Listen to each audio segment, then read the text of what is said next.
It's glad to have you join us on the newsroom on TV 360 Nigeria. I'm Tamilore Akinkolia. The Nigerian Labour Congress (NLC) has directed its members to mobilize ahead of taking over offices of the Labour Party nationwide, following the Supreme Court ruling to sack Julius Abure as national chairman of the party. In a statement by its President Joe Ajaero, the NLC directed the Labour Party National Executive Committee (NEC) to appoint an interim leadership which will conduct an inclusive special national convention for the party, in line with the provision of the Labour Party Constitution and the consent judgment. The governor of Plateau State, Governor Caleb Mutfwang, has described the recent wave of killings and displacement in the state.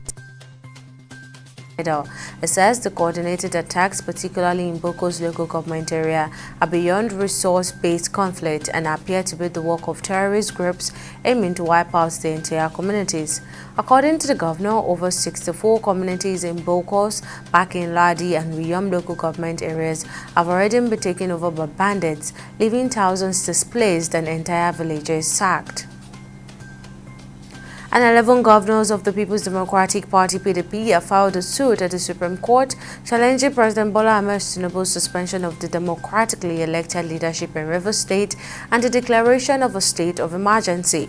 The suit was filed on Tuesday and questions the legality of the president's March 18 decision to suspend Governor Siminalayi Fubara and his deputy Ngozi Odu. They insist the move undermines Nigeria's federal structure and the democratic rights of states. And a former Assistant Director of the Department of State Services, Dennis Amakri, says the troops deployed to enforce emergency rule in Oil-rich Rivers State should be moved to fight bloody-thirsty non-state actors in insurgent raiding Borno State in northeast Nigeria. The Air Secretary Police Director said the alarm sounded by Governor Babagana Zulum, the terrorists are gaining grounds in Borno State, should be taken seriously. Amakri backed the declaration of a state of emergency in Borno, but opposed the suspension of the governor, saying that Zulum is doing a very good job. And global oil prices fell sharply on Wednesday, hitting their lowest level since February 2021, as escalating trade tensions between the United States and China, the world's two largest economies, dampened demand expectation.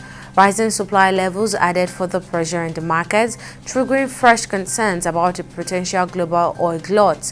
Both benchmarks have now fallen for 5 consecutive trading sessions. And on the global scene, China accuses the White House of bullying practices after Donald Trump imposed 104% duties on Chinese goods into the U.S. The duties on China kicked in after Beijing refused to meet Trump's deadline to withdraw its own retaliatory levies on the U.S. China exports to the U.S. amount to 2% of its total economic activities, and the messages from Beijing is they can ride it out.